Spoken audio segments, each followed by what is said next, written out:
Hello viewers, ఈరోజు మనం మాట్లాడుకోబోయే topic vision therapy. So మరి దీని గురించి మనకి ఎక్స్ప్లెయిన్ చేయడానికి మనతో పాటు ఉన్నారు అశోక రీహాబ్ వ్యవస్థాపకుల్లో ఒకరైన డాక్టర్ కిరణ్ కుమార్ గుల్వే గారు. నమస్కారం డాక్టర్ గారు. డాక్టర్ గారు, విజన్ థెరపీ అంటే ఏంటి అసలు? సో పిల్లల్లో ఇది ఎంతవరకు యూస్ఫుల్ అవుతుంది? సో విజన్ థెరపీ గురించి ఎక్స్ప్లెయిన్ చేస్తారా? సో విజన్ థెరపీ అనేది డెఫినెట్లీ అండి పిల్లలు చాలా ఇంపార్టెంట్. సో ఓవరాల్గా ఎవరైతే పిల్లలు ఉంటారో సో ఫుల్ ఫ్లెడ్జ్గా ఐ కాంటాక్ట్ ఇవ్వరు, లేకపోతే కొంతమంది ఏంటంటే నేమ్ కాల్ రెస్పాన్స్ కూడా రెస్పాండ్ అవ్వరు. సో ఓవరాల్గా ఏంటంటే డిస్ట్రాక్షన్స్ ఎక్కువగా ఉంటాయి. సో నార్మల్గా ఇప్పుడు మనం మాట్లాడడం సో రెగ్యులర్గా మనం ఫేస్ చూసి మాట్లాడుతాం. కొంతమంది ఏంటంటే ఇలా చూసి సో అగైన్ అటు ఇటు చూడడం అనేది ఎక్కువగా ఉంటుంది. వాళ్ళకి నచ్చింది అంటే ఐ కాంటాక్ట్ ఇస్తారు, నచ్చకపోతే ఏంటంటే డెఫినెట్లీ వాళ్ళు డిస్ట్రాక్ట్ అయ్యి వేరే వేరే వర్క్స్లో ఉండడం అనేది జరుగుతూ ఉంటుంది. సో ఇలాంటి పిల్లలకి ఏంటంటే కంటిన్యూస్గా మనం విజన్ థెరపీ ఇస్తా వెళ్ళామనుకోండి డెఫినెట్లీ ఫుల్ ఫ్లెడ్జ్గా వాళ్ళు చూడడం అనేది జరుగుతుంది. సో లైక్ వేరే డిస్ట్రాక్షన్స్ ఏం లేకుండా ఉంటుంది. సో పిల్లలు కూడా వాళ్ళలో డిఫరెంట్ ఇష్యూస్ ఉంటాయి అన్నమాట. సో ఓవరాల్గా ఏంటంటే విజన్ తక్కువగా ఉండడం జరుగుతూ ఉంటుంది. కొంతమందికి ఏంటంటే హిడెన్ స్క్వింట్ ఉండడం జరుగుతూ ఉంటుంది. ఇలాంటి డిఫరెంట్ ఇష్యూస్కి మనం విజన్ థెరపీ ఇవ్వడం అనేది జరుగుతూ ఉంటుంది. ఈ విజన్ లోపం ఉంది వాళ్ళకి అని ఎప్పటి నుంచి ఎట్లా గుర్తించాలి మనం? సో టెస్ట్లు అనేది ఏ ఏజ్ నుంచి చేయించవచ్చు అంటారు? సో ఓవరాల్గా ఎప్పుడైతే పిల్లలు ఉంటారో సో పుట్టంగానే పిల్లలకి ఐ ఎగ్జామినేషన్ చేయడం అనేది చాలా ఇంపార్టెంట్. ఎందుకంటే వాళ్ళ ఐ ఎలా ఉంది ఏంటి అనేది మనం చిన్నప్పుడే మనం చూస్తూ ఉంటే డెఫినెట్లీ వాట్ అనేది నెక్స్ట్ స్టెప్ అనేది తీసుకోగలం మనం. సో ఓవరాల్గా ఏంటంటే కొంతమంది పిల్లలకి ఫుల్ ఫ్లెడ్జ్గా హై మయోపిక్ కండిషన్ లేకపోతే హై హైపర్మెట్రిక్ కూడా ఉంటుంది, కొంతమంది అఫేకియా ఉంటుంది, డిఫరెంట్ ఇష్యూస్ ఉంటాయి అన్నమాట. సో చిన్నప్పుడే అది రెక్టిఫై చేసుకుంటే వాళ్ళకి నెక్స్ట్ ఏంటి అనేది మనం ప్రాపర్ ట్రీట్మెంట్ అనేది ప్లాన్ చేయడం జరుగుతూ ఉంటుంది.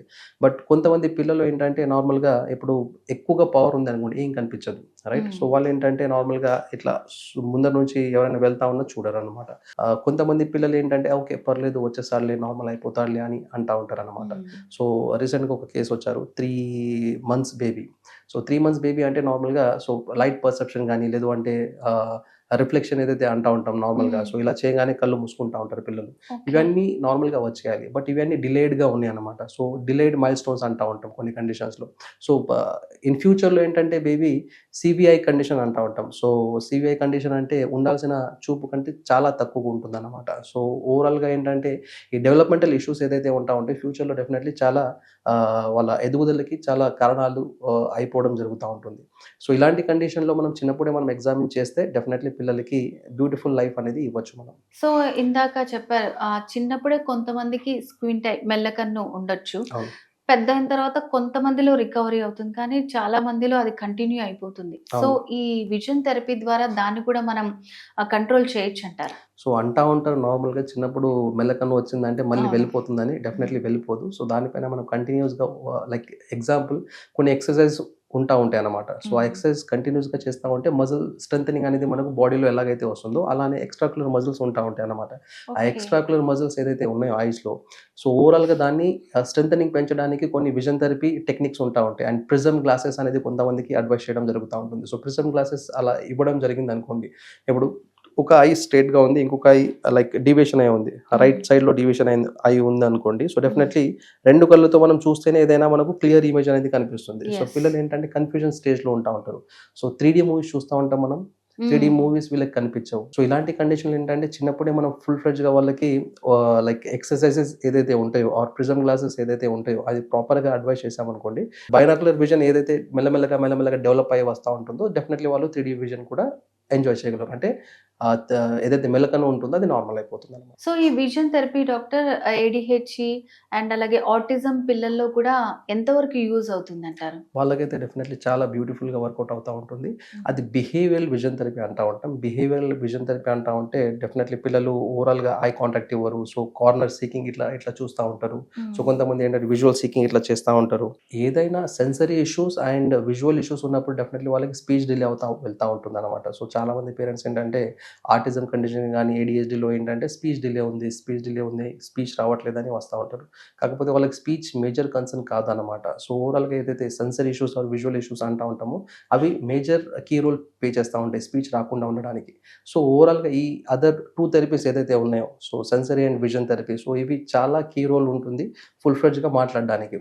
సో ఎప్పుడైతే మనం చూస్తూ ఉంటామో సో డెఫినెట్లీ ఫేస్ క్లియర్గా ఉంటుంది. ఎప్పుడైతే మాట్లాడుతూ ఉంటామో సో టంగ్ మూమెంట్ కానీ లిప్ మూమెంట్ కానీ కాపీ ఇమిటేట్ చేయడానికి వాళ్ళకి వీలవుతుంది అవుతుంది. వాళ్ళు చూడట్లేదు అనుకో డెఫినెట్లీ నేర్చుకోరన్నమాట. సో నేర్చుకోకపోవడం వల్ల డెఫినెట్లీ మాటలు డిలే అవుతాయి. సో మాటలు డిలే అయిన కొద్దిగా ఏంటంటే బిహేవియరల్ ఇష్యూస్ స్టార్ట్ అవుతా ఉంటాయి పిల్లలకి. సో వాళ్ళు ఏంటంటే కొంచెం అటు ఇటుగా చూడడం, నేమ్ కాల్ రెస్పాన్స్ ఇవ్వకపోవడం, హైపర్‌గా ఉండడం ఇవన్నీ చేస్తా ఉంటారు. అలాంటి కండిషన్‌లో మనం డిఫరెంట్ ఈ స్టేజెస్ ఏదైతే ఉంటాయో 4 స్టేజెస్ ఉంటాయి ఇందులో. సో ఈ 4 స్టేజెస్ విజన్ థెరపీ ఇవ్వడం జరుగుతా ఉంటుంది బిహేవియర్ విజన్ థెరపీలో. అలాగే డాక్టర్ మన అశోకాలో కార్నర్ సీకింగ్ చేసే పిల్లలకి ఎట్లాంటి ట్రీట్మెంట్స్ అవైలబుల్గా ఉన్నాయి? కార్నర్ సీకింగ్‌లో ఏంటంటే పిల్లలకి మనం ఓవరాల్‌గా ఏదైతే ప్రిజమ్ గ్లాసెస్ అంటా ఉంటాం. అంటే స్క్వింట్ కేసెస్‌లో ఇస్తా ఉంటామని చెప్పాం కదా! సో ఇది థెరపీటిక్ వేలో ఏంటంటే వాళ్ళకి కార్నర్ సీకింగ్ ఒకవేళ ఇటే చూస్తున్నాడు అనుకోండి. సో బేస్ అవుట్ ప్రిజమ్ అనేది ఉంటా ఉంటుంది. అది నార్మల్‌గా ఈ సైడ్ మనం ఇచ్చామనుకోండి. సో ఐ డీవియేషన్ ఈ సైడ్ కాకుండా నార్మల్‌గా ఇలా చూడడానికి ట్రై చేస్తా ఉంటారనమాట. సో ఓవరాల్‌గా ఏంటంటే వాళ్ళకి ప్రిజమ్ గ్లాసెస్‌తో పాటు కొన్ని ప్రిజమ్ బార్ థెరపీ అనేది ఉంటుంది. అండ్ బ్రూక్ స్ట్రింగ్ అనేది అంటా ఉంటాం. ఇలా డిఫరెంట్ ఎక్విప్‌మెంట్స్‌తో వాళ్ళకి కార్నర్ సీకింగ్ కోసం మనం వర్కౌట్ చేయడం జరుగుతా ఉంటుంది. సో ఇప్పుడు ఈ vision therapy, corner seeking, squint ఇట్లాంటివే కాకుండా చిన్న పిల్లలకి మన అశోకాలో ఎలాంటి ట్రీట్మెంట్స్ అనేవి అవైలబుల్‌గా ఉన్నాయి? బ్రీఫింగ్. ఇప్పుడు ఒకవేళ మన దగ్గర చైల్డ్ వచ్చారనుకోండి ఏదైనా ఇష్యూస్‌తో నార్మల్‌గా డౌన్ సిండ్రోమ్ అవ్వచ్చు, ఏడీహెచ్‌డీ అవ్వచ్చు, ఆటిజం అవ్వచ్చు. సో కొంతమందికి లెర్నింగ్ డిజబిలిటీస్ ఉంటా ఉంటాయి. కొంతమందికి ఏంటంటే నార్మల్‌గా ఇంటలెక్చువల్ డిజబిలిటీ అంటే తెలివితేటలు ఉన్న ఏజ్ కంటే తక్కువగా ఉంటా ఉంటాయన్నమాట. సో కొంతమంది ఏంటంటే సీపీ చైల్డ్ అంటా ఉంటాం, సెరెబ్రల్ పాల్సీ అంటా ఉంటాం. సో కొంతమంది డెవలప్‌మెంటల్ డిలేతో వస్తా ఉంటారు. సో ఇలా డిఫరెంట్ కండిషన్స్ ఉంటా ఉంటాయి. అన్ని కండిషన్స్‌కి మన దగ్గర ఓవరాల్‌గా 9-10 థెరపీస్ ఇచ్చి వాళ్ళకి నియర్ టు నార్మల్ చేయడం జరుగుతా ఉంటుంది. సో ఇందులో ఏంటంటే నార్మల్‌గా ఇప్పుడు అక్యుపేషనల్ థెరపీ అవ్వచ్చు, లేకపోతే సెన్సరీ ఇంటిగ్రేషన్ థెరపీ అంటా ఉంటాం. So vision therapy, speech therapy, behaviour therapy, counselling, so Sujok therapy, visceral and CST అంటా ఉంటాం, క్రేనియల్ సాక్రల్ థెరపీ. సో ఇలాంటి డిఫరెంట్ థెరపీస్ ఇచ్చి వాళ్ళకి ఇప్పుడు ఒక చైల్డ్ ఉన్నారు. వాళ్ళకి ఒక 5 ఆర్ 6 థెరపీస్ ఇవ్వగలం. దానికంటే ఎక్కువ ఇవ్వలేము. సో మహా అయితే చైల్డ్‌ని ఒక 3-4 అవర్స్ మనం పెట్టుకోగలం. దానికంటే ఎక్కువ పెట్టుకుంటా ఉంటే డెఫినెట్‌లీ వాళ్ళకి స్ట్రెస్ అనేది స్టార్ట్ అయిపోతా ఉంటుంది. So depends upon child. కొంతమందికి 5-6 థెరపీస్ ఇస్తా ఉంటాం. కొంతమందికి 1 ఆర్ 2 థెరపీస్ ఆర్ 3 థెరపీస్ ఇవ్వడం జరుగుతా ఉంటుంది.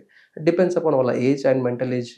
దాన్ని బట్టి మనం థెరపీస్ అనేది అడ్వైస్ చేస్తా ఉంటాం. ఓకే డాక్టర్ గారు. ఈరోజు ఓన్లీ విజన్ థెరపీయే కాకుండా సో చిన్న పిల్లల్లో ఎలాంటి సమస్యలకి మన అశోక రీహాబ్‌లో ట్రీట్మెంట్స్ అవైలబుల్‌గా ఉంటాయని చాలా బాగా ఎక్స్‌ప్లెయిన్ చేశారు. Thank you so much. Thank you.